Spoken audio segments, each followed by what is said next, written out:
매일 아침 하나님과 함께 누리는 하늘의 양식, 오늘 만나.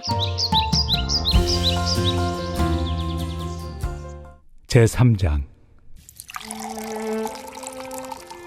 어리석도다 갈라디아 사람들아. 예수 그리스도께서 십자가에 못 박히신 것이 너희 눈앞에 밝히 보이거늘 누가 너희를 꾀더냐. 내가 너희에게서 다만 이것을 알려 하노니 너희가 성령을 받은 것이 율법의 행위로냐 혹은 듣고 믿음으로냐. 너희가 이같이 어리석으냐. 성령으로 시작하였다가 이제는 육체로 마치겠느냐. 너희가 이같이 많은 괴로움을 헛되이 받았느냐. 과연 헛되냐. 너희에게 성령을 주시고 너희 가운데서 능력을 행하시는 이의 일이 율법의 행위에서냐 혹은 듣고 믿음에서냐. 아브라함이 하나님을 믿음에 그것을 그에게 의로 정하셨다 함과 같으니라. 그런즉 믿음으로 말미암은 자들은 아브라함의 자손인 줄 알지어다. 또 하나님이 이방을 믿음으로 말미암아 의로 정하실 것을 성경이 미리 알고 먼저 아브라함에게 복음을 전하되 모든 이방인이 너로 말미암아 복을 받으리라 하였느니라. 그러므로 믿음으로 말미암은 자는 믿음이 있는 아브라함과 함께 복을 받느니라. 그리스도인으로 살아가고 있지만 우리 안에는 끊지 못하는 죄들을 가지고 있습니다. 매번 회개하고 끊어내고 싶어서 간구하는데도 동일한 죄에 넘어지는 까닭은 무엇일까요? 도대체 우리 안에 있는 죄악들을 어떻게 끊어낼 수 있을까요? 조금 더 묵상을 잘 한다면, 조금 더 새벽 기도를 열심히 한다면 그 죄악들 바로 끊어낼 수 있을까요? 많은 그리스도인들은 자신의 영적인 삶에 문제가 생기면 그 문제, 특별히 넘어지는 그 죄에 대한 문제를 끊어내고 싶어 합니다. 예를 들면 성적인 문제나 돈의 문제에 늘 넘어지는 사람이라면 아마도 이렇게 기도했을 겁니다. 주님, 제가 늘 동일한 성적인 문제에 넘어집니다. 주님의 능력으로 끊어내 주십시오. 정결하게 살아갈 능력을 더하여 주십시오. 이렇게 기도를 마친 뒤 이겨내기 위해 성경도 보기도 하고 성적인 유혹에 빠질 만한 것들을 만들지 않도록 노력합니다. 이처럼 내 안의 영적인 문제에 대해 이겨내보려고 애를 쓰는 삶은 성화의 과정을 이루는 데 마땅한 삶입니다. 그러나 그것보다 선행되어야 할 것이 있습니다. 그것은 바로 복음입니다. 복음이란 단순히 믿지 않는 자가 믿는 사람이 되는 데만 필요한 게 아닙니다. 믿음을 삶 가운데 실현하며 살아가려면 그때에도 우리는 복음을 적용해야 합니다. 복음을 적용한다는 것은 단순히 자신의 노력과 의지로 문제를 이겨내보려고 하는 것들을 좀 내려놓고 십자가 앞에 그저 서는 겁니다. 그 앞에 있는 모습 그대로 나아가는 겁니다. 그렇게 나아가다 보면 내가 겪고 있는 영적인 문제가 어디서부터 시작되었는지가 보여지게 되는 거죠. 즉 죄의 본질이 보여지게 됩니다. 복음 앞에 자신을 보는 싸움을 이렇게 하지 않는다면 결국 자신의 열심과 성취감으로 영적인 만족을 얻어내려고 하게 됩니다. 복음으로 시작했으나 결국 자신의 삶을 율법에 더 의지하며 살아가게 되는 거죠. 이러한 삶이 바로 오늘 본문에서 갈라디아를 책망하고 있는 바울의 가르침이었습니다. 갈라디아 교인들이 믿었던 것은 그리스도의 십자가에 못 박힌 것을 보았기 때문입니다. 단순히 전해 들은 자들이 아니라 실제로 본 것처럼 믿게 된 자들인 거죠. 그들이 그렇게 보이지 않지만 그리스도가 나를 위해 죽으셨다는 그 사실을 보여지게 된 것은 자신들의 노력도 아니었고 율법의 행위여도 아니었습니다. 2절 말씀처럼 성령의 능력이었죠. 그래서 그들의 믿음은 성령으로 시작되었습니다. 그런데 갈급함을 느끼면 십자가 앞으로 다시 나아가면 되는데 그것보다 더 구체적이고 더 눈에 보이는 것을 원했기에 율법의 행위를 더 의지했던 겁니다. 성령으로 믿음 생활을 시작하게 되었지만 육체로 마치게 됐다는 거죠. 즉 육체로 완성시키는 삶을 산다는 겁니다. 이게 어떤 삶입니까?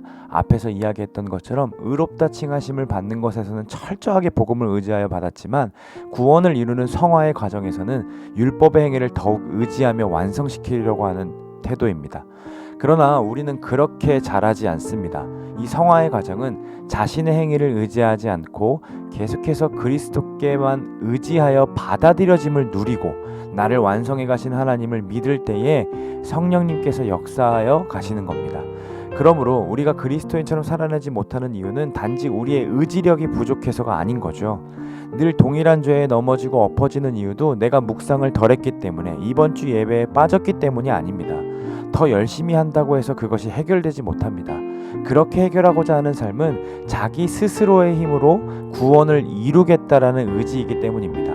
진정 그리스도인이 되고자 한다면, 이 거룩함을 이루고 싶다면 우리는 그리스도인이 되었을 때와 동일하게 예수 그리스도 십자가 앞에 날마다 서는 것이 필요합니다.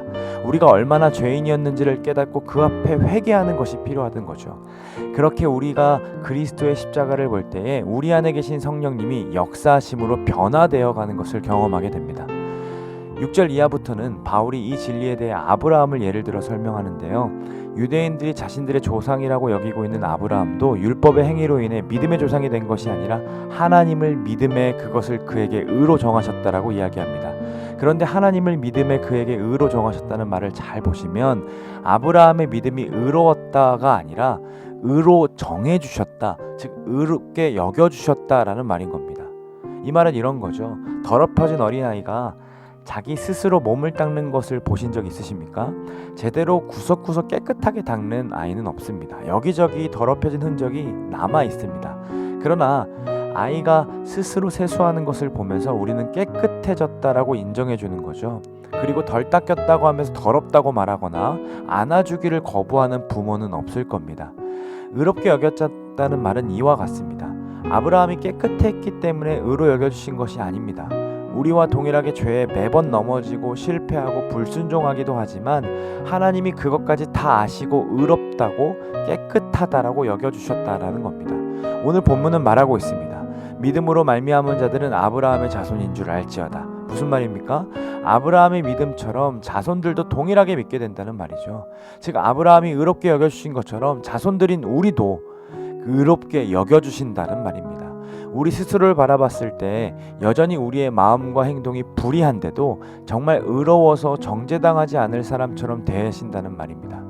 사랑하는 믿음의 동역자 여러분, 우리가 갈라디아 사람처럼 어리석은 자들이 되지 않기를 원합니다. 우리의 믿음은 우리의 행위로 시작되지 않았죠. 하나님께서 우리에게 십자가를 볼 수 있게 하셨고 그 복음으로 인해 믿음이 시작되었습니다. 그렇다면 우리의 삶에 경건하게 바꾸어가고 그리고 그리스도인답게 만들 수 있는 것도 결국엔 복음이어야 한다는 거죠. 즉 십자가 앞에 다시 나를 세우고 회개하는 삶이 우리를 바꾸어 간다라는 말입니다. 그래서 회개는 구원받은 자에게 주신 특권이고 선물입니다. 왜 그렇습니까? 십자가를 바라보면 자신이 구원받을 자격이 없음을 깨닫게 되고, 그래서 하나님께 그 죄악됨을 회개하면 나를 죄인으로 여겨주시지 아니하시고 의롭다 여겨주시는 그 하나님, 그 은혜를 경험하게 되기 때문입니다. 사랑하는 여러분, 우리가 오늘 예배드립니다.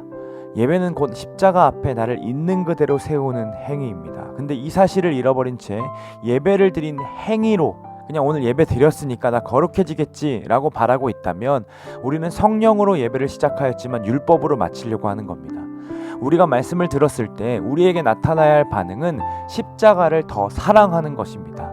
그런데 내가 더 말씀을 묵상해야겠구나, 내가 더 새벽 기도를 열심히 해야겠구나 라는 그 행위만 남는다면 그것은 성령이 전하시는 말씀을 율법으로 듣고 있는 겁니다.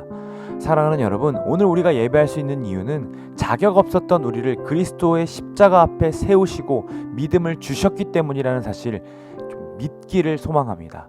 그러므로 오늘 예배를 드리며 우리는 반드시 나를 위해 죽으신 그 십자가를 더 깊이 묵상해야 될 것입니다. 그때서야 우리는 나의 행위가 덧없음을 깨닫고 모든 죄를 사하여 주신 그 십자가의 능력을 다시 의지할 수 있습니다. 그 십자가 앞에 설 때에야 우리는 율법에서부터 진정한 자유를 맛볼 수 있습니다. 이제 더 이상 한 주간 죄짓고 살아간 사실에 괴로워하면서 내가 묵상을 좀 더 했더라면 죄짓지 않았을 텐데, 내가 새벽 기도를 더 잘 나왔더라면 죄 안 지었을 텐데 라는 그 안타까운 마음들을 그치기를 소망합니다. 네, 묵상 더 해도 새벽 기도 잘 나와도 그것으로 우리가 의롭게 되어지는 것이 아닙니다. 성경 속에 있는 복음을 묵상할 때에야, 새벽 기도를 통해 십자가 앞에 서야만이 우리가 온전해질 수 있는 겁니다. 오늘 우리에게 허락하신 예배도 성령으로 시작했으니 성령으로 완성되어 가는 그 예배, 그 하루가 되기를 간절히 소망합니다.